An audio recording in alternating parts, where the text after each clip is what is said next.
Caos, bem-estar, esporte, arte e comportamento. Acesse as nossas redes sociais, @SomosCaos. Caos, do nosso jeito único de escrever, K-H-A-O-S. Fala, meu povo, como que vocês estão? Vai pegando seu drink, seu petisco, vai se acomodando que a gente vai começar mais um Bar Caos. Bar Caos. Hoje é dia de bem-estar. Com a apresentação de Amanda Tomás. Bar Caos. Ouça sem moderação.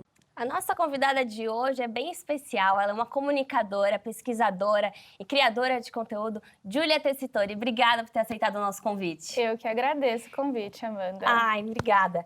Eu queria muito começar falando sobre rotina, porque é uma coisa que você posta muito e eu acompanho você no Instagram.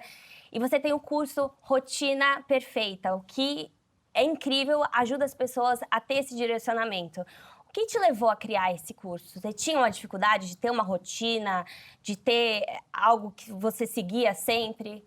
Acho que mais do que ter uma dificuldade, chegou num momento na minha rotina, né, no meu planejamento, que eu tinha que lidar com muitas coisas. Então, até o colégio, até a primeira faculdade, acho que não tinha muitos problemas. Aí, quando eu entrei na minha segunda graduação, que eu tive que lidar com 10 matérias, mais estágio, mais no final, né, do curso TCC, participação no centro acadêmico, muitas coisas, eu não conseguia lidar da melhor forma no automático. Então, eu tinha que parar, olhar tudo que eu tinha para fazer e começar a me planejar, começar a pensar assim, segunda, o que eu vou fazer? Qual desses projetos que eu vou me dedicar? Terça, o que eu vou fazer? Na faculdade, a gente tinha 10 matérias. Então, se eu deixasse no automático, a chance de no final da semana não ter passado por alguma e eu realmente queria me dedicar muito a essas todas as matérias, era muito grande essa chance. E aí eu comecei aos poucos, assim, primeiro abrindo qualquer caderninho, anotando lá as coisas que eu tinha para fazer. Depois eu percebi que talvez fosse melhor separar por dias da semana. Depois eu percebi que, mas é melhor eu entender o que eu tenho que fazer de manhã, o que eu tenho que fazer de tarde, o que eu tenho que fazer de noite. E aí, aos poucos, eu fui montando quase que esse método de organização. E aí, depois, quando eu comecei a compartilhar isso com os meus amigos, muitas pessoas começavam a perguntar assim, nossa, mas Ju, o que você faria nessa minha situação? Me mandava, tipo, uma foto da agenda. Eu falei, gente, não sei, tem que pensar, vamos conversar. E aí, aos poucos, eu fui lidando com outras rotinas, falando disso no meu Instagram, então eu comecei a criar conteúdo. E depois de atender muitas pessoas, eu passei com mais de 100 pessoas nesses processos de mentorias, eu percebi que tinha alguns pontos em comum. E aí eu estruturei isso em um curso, que é esse Rotina Perfeita. Que legal! E tem algum passo a passo para quem é muito desorganizado e precisa ter um foco? Tem algum primeiro passo para ter essa rotina perfeita?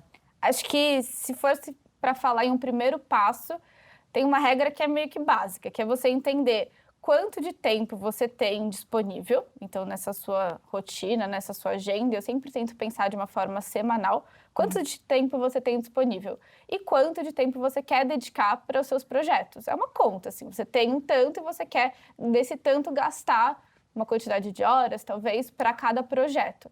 E aí, aos poucos, você consegue encaixar uma coisa na outra, porque gera muita frustração a gente, por exemplo, não ter muita ideia de quanto tempo a gente tem disponível e, sei lá, surge um projeto da faculdade, o nosso TCC. E aí você tem que lidar com as matérias que continuam, você tem que lidar com estágio, você tem que lidar com outras coisas sociais, né, programas sociais, coisas da família, tarefas de casa.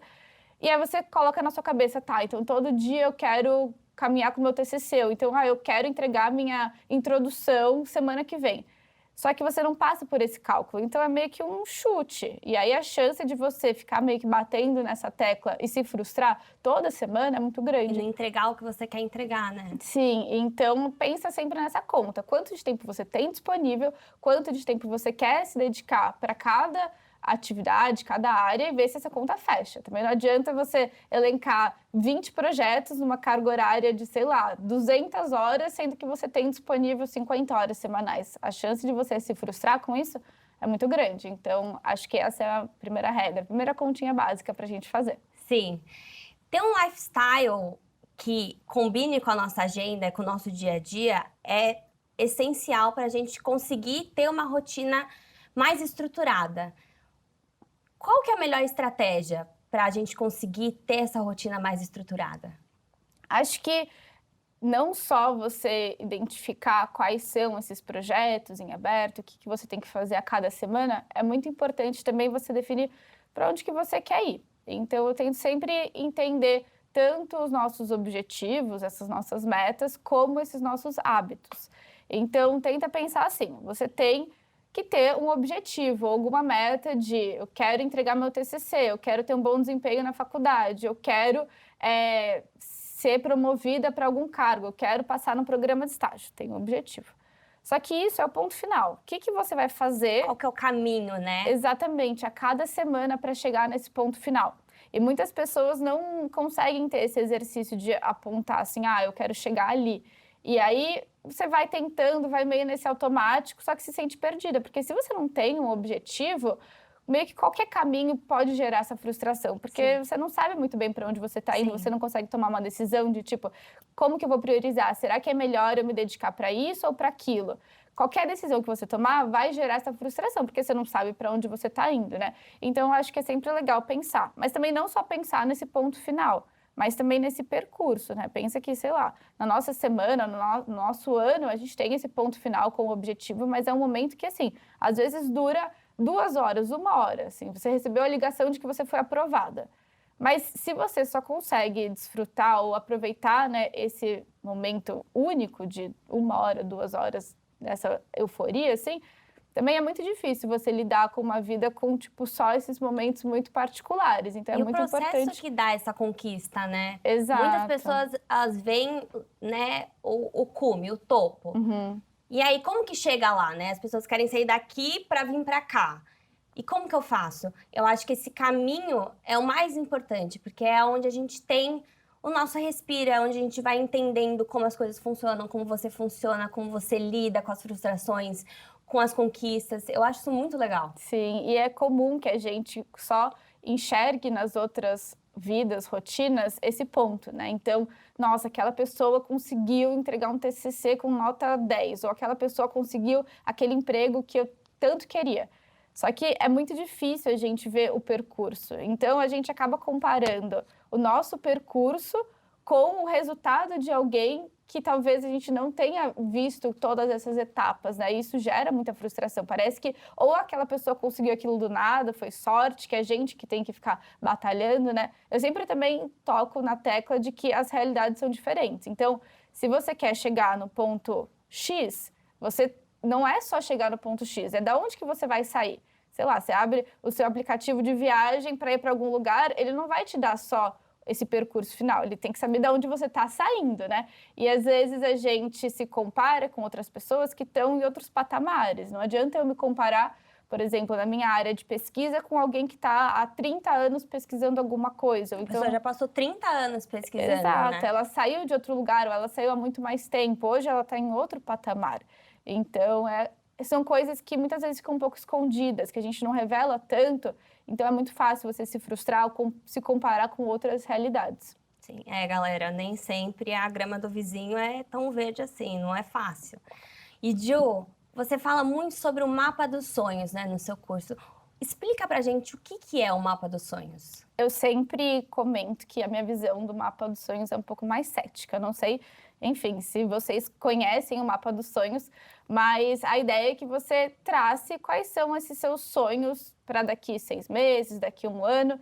E muitas pessoas usam essa ferramenta como uma ferramenta de manifestação. Então, eu entendo, eu enxergo um potencial muito grande nessa ferramenta, mas com uma visão um pouco mais cética, que é assim, é muito importante você conseguir destravar algumas vontades que você tem.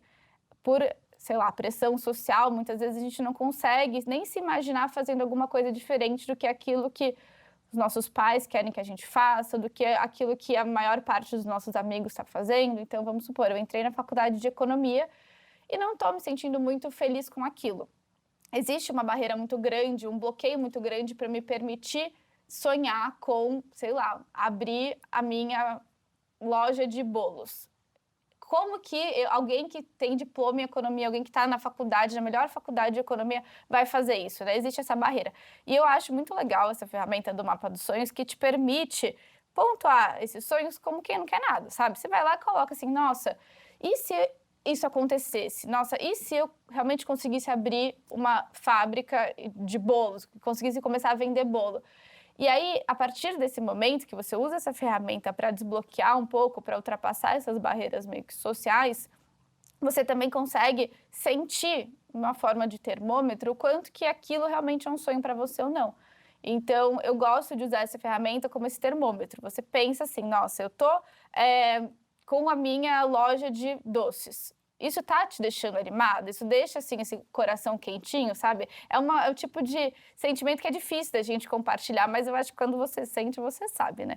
E aí você vai testando algumas coisas. Então, vamos supor, alguém que tá na faculdade e pensa assim, nossa, preciso muito ser efetivada nessa empresa. Aí você pensa, você realmente, naquele momento, sendo efetivada, isso te dá alguma sensação de que tá fazendo sentido? Não? Se não, é importante você pensar em outras coisas, né? Então, eu gosto de usar essa ferramenta para isso. E também é muito importante que você tenha esses sonhos, consiga usar esse termômetro para mapear esses sonhos, mas transformar isso em objetivo, em metas e depois desencadear uma rotina que vai fazer sentido com essa sua meta, né? Então, uma coisa acaba levando a outra.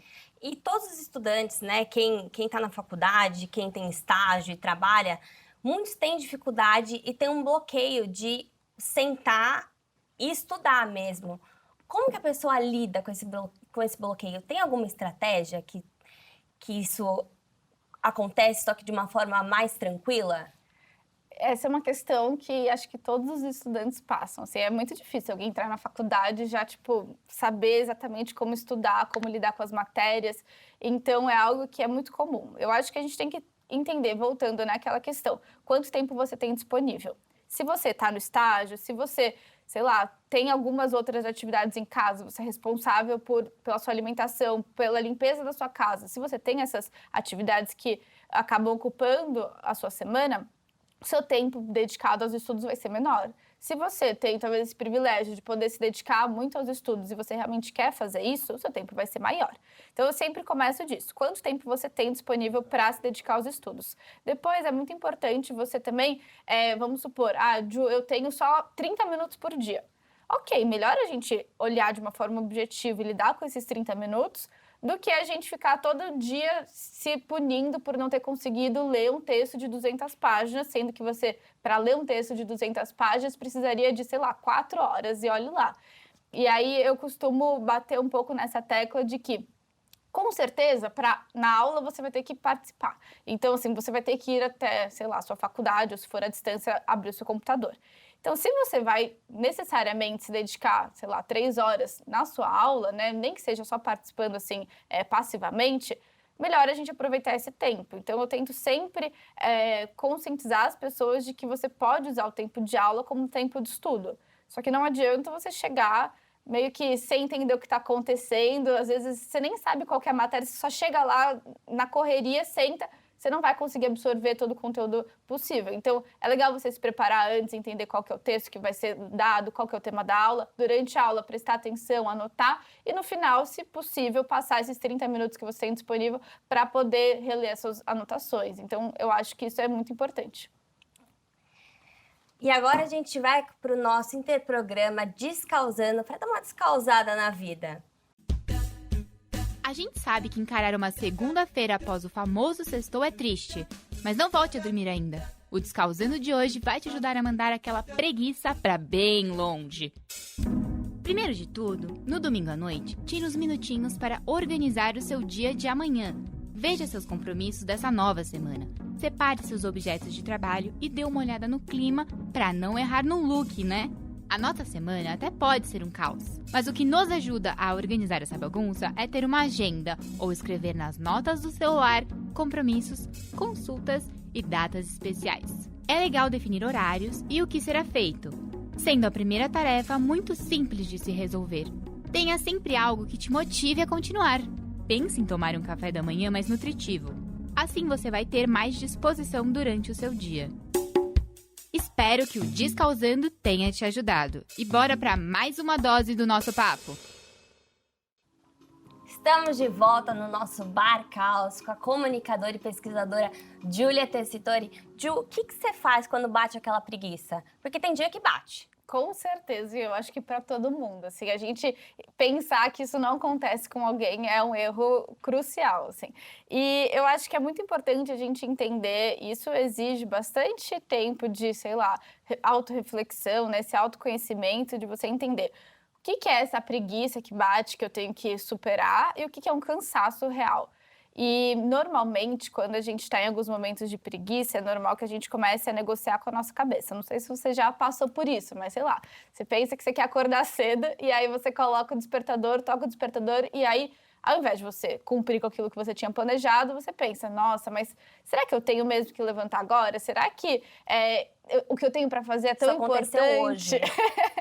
E aí você vai, às vezes você vai levando ao limite, então nessa negociação com a sua cabeça, você, sei lá, pensa que o meu despertador era para 7, mas 7h10 não vai fazer muita diferença, não. Aí você vai indo. Então essa negociação com a nossa cabeça, ela pode ser muito prejudicial, porque também algo que costuma acontecer você tem essa negociação, você decide ficar nessa preguiça, tudo bem, mas aí chega no final do dia e bate aquela sensação de que, nossa, mais um dia que eu não consegui cumprir com as coisas que eu tinha que fazer. Ou então, vamos supor, no seu caso, você negocia com você mesma, se dá mais 5 minutos na cama, só que aí tem que se arrumar correndo, vir correndo pra cá, então... E atropela tudo, né? Exato. Então, eu acho que é muito importante a gente evitar esses momentos de negociação com a nossa cabeça, mas... é importante também identificar quais são os momentos de cansaço. Então, vamos supor, ontem você tinha um evento muito importante para você, com seus amigos, você saiu, e hoje, na hora de acordar, você percebe que você está muito cansada. Talvez até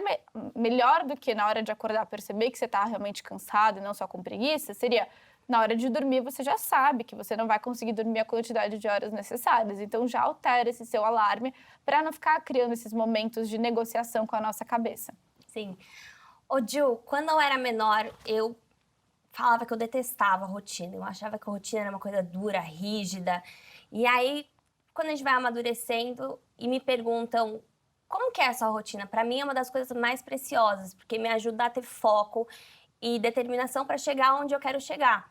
Você sente que tem ainda esse estigma com a palavra rotina? Com certeza. Com certeza absoluta. Acho que principalmente com as pessoas que não querem essa rigidez, como talvez o que você tenha falado, ou com as pessoas que têm algum tipo de trabalho muito flexível, né? As pessoas pensam, a rotina não é para mim. O meu trabalho, ele é muito variável, ou então eu, para ser criativa, preciso aproveitar os meus momentos de criatividade, então eu não vou ter, talvez, essa rigidez vai podar a minha criatividade. E eu tento fazer um trabalho de, talvez, contornar um pouco essa situação, entender de outra forma. Porque, assim, todo mundo tem rotina. Não tem uma pessoa no mundo que não tem uma rotina. E a rotina simplesmente é essa sequência de hábitos que você faz. E sem isso, a nossa cabeça não consegue funcionar. A gente precisa da rotina, a gente precisa desses hábitos que são mais automáticos para a gente conseguir não gastar tanta energia pensando em cada coisa. É muito normal que, sei lá, você está acostumado a voltar da faculdade, pegar o ônibus, parar no mesmo ponto e chegar em casa. Imagina se você tivesse que pensar, raciocinar e gastar energia para, nossa, mas que ônibus que é? Que ponto que eu vou apertar? Então, sair daqui, eu vou virar à direita ou à esquerda? Imagina se cada vez a gente tivesse que pensar. Por isso que a nossa cabeça funciona assim. Ela cria esses atalhos, que você não precisa pensar tanto, e umas respostas mais automáticas. E eu acho que é legal a gente pensar... A cabeça do ser humano é muito doida, né? Exato. Assim, às vezes tem coisas que a gente não consegue contornar, né? Então, isso pode gerar alguns vieses até. Mas é importante a gente saber o que acontece na nossa cabeça para não achar que é uma coisa só com a gente. E criar uma rotina faz com que a gente poupe um pouco de energia com aquelas atividades que a gente não precisa gastar muita energia e concentre a nossa energia com aqueles projetos que a mente precisa, nessa nossa criatividade. Então, por exemplo, eu tenho que, sei lá, escrever a minha pesquisa de dissertação. Se todo dia eu tivesse que acordar e pensar, nossa, mas em que horário que eu vou fazer isso? Será que vai dar tempo? O que eu vou fazer?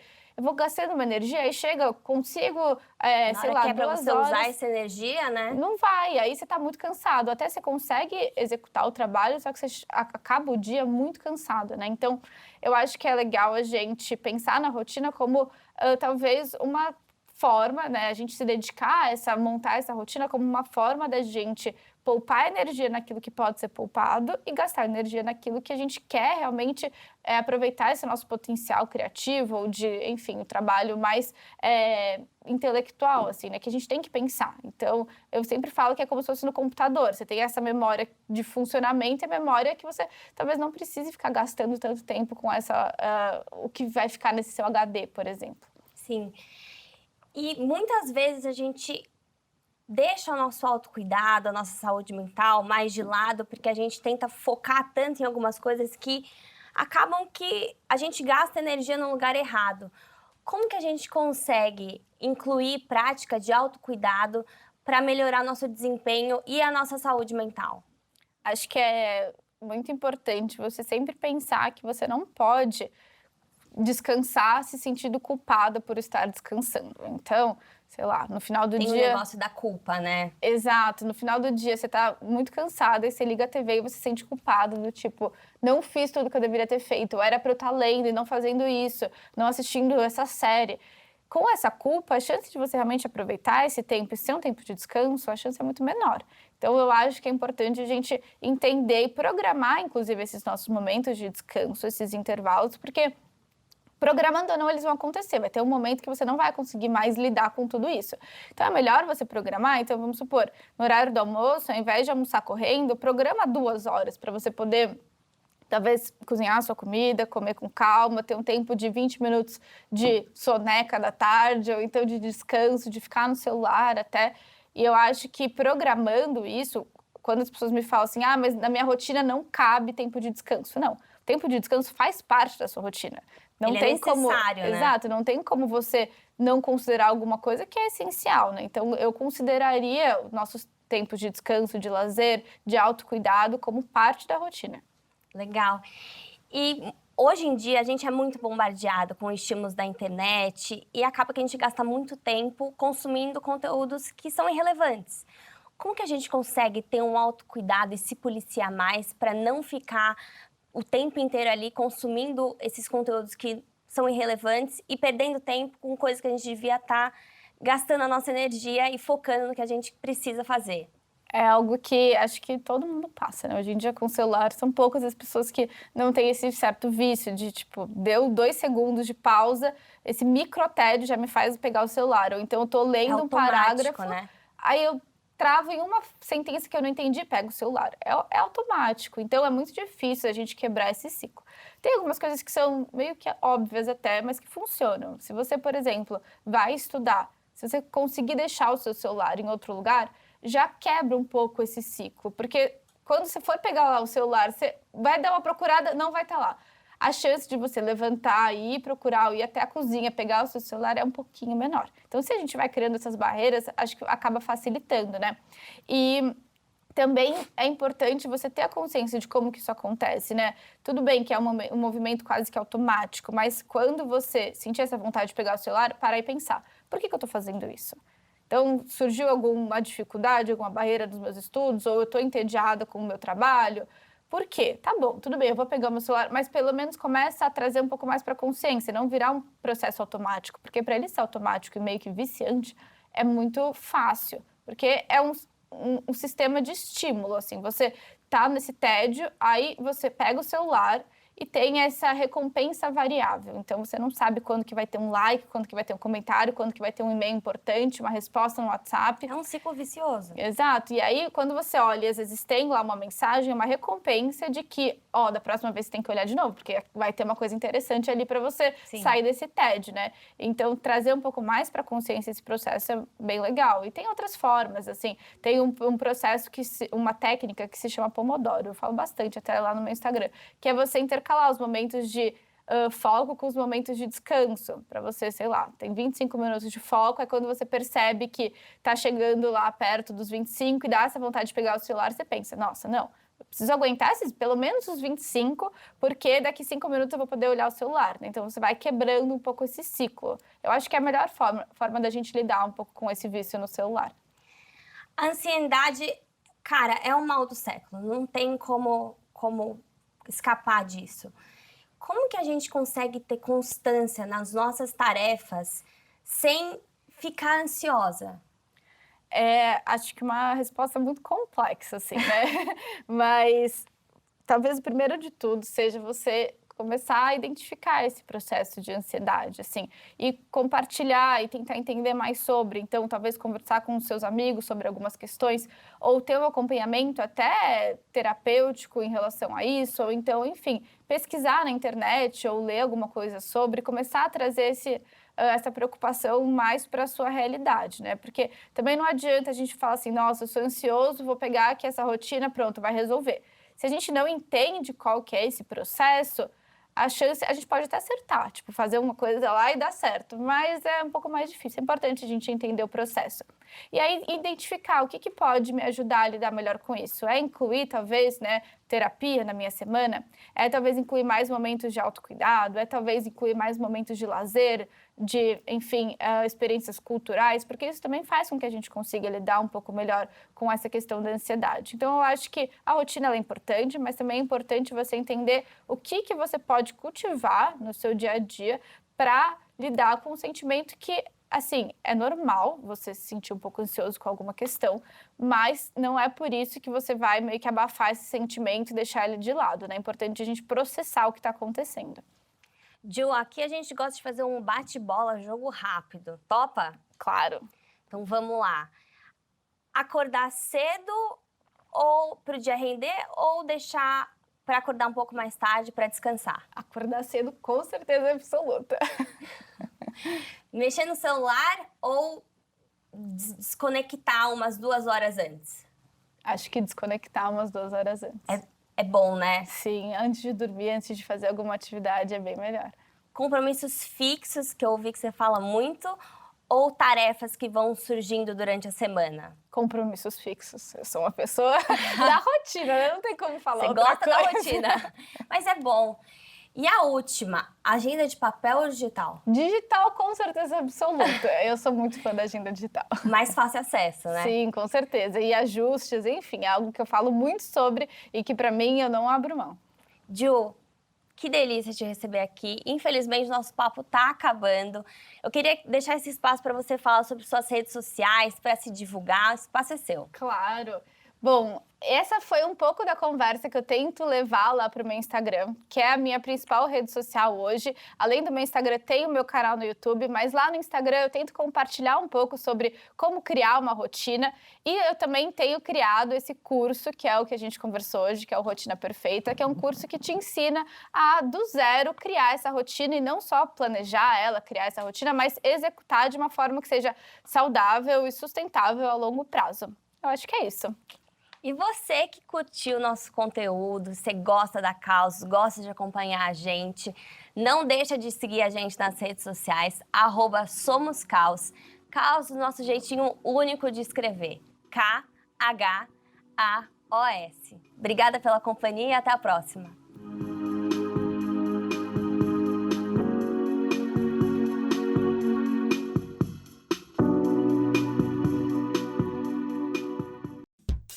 Bar Caos. Apresentação: Amanda Tomás. Coordenação: Júlia Salvatore e Lucas Choi. Direção: Ana Carolina Fleck. Assistência de direção: André Amorim. Direção de TV: Giovana Moraes. Direção de arte: Ana Luísa Amaral. Assistência de fotografia: Flávio Versosa. Assistência de estúdio: Mirella Tozeto. Operação de GC: Gustavo Develay. Operação de playout: Alexis de Camarré. Produção: Breno Mendonça, Diego Floriano, Júlia Chiomi, Letícia Arcari, Maria Cavalcante, Natália Cury e Patrícia Nakabara. Produção musical: Elder Beltramini, Léo Strazi e Nina Kirchenstein. Equipe técnica: Arilson Amorim, Carlos Santana, Fábio Marques, Francisco Cabral, José Claudino, Kleber Fabiani, Leandro dos Santos, Ronaldo Cabral, Theo Natal, Valdemar Leite e Vinícius Lima. Orientação: Alexandre Tondela e Marcelo Abud. Realização: 8º semestre de Rádio e TV, FAAP 2022.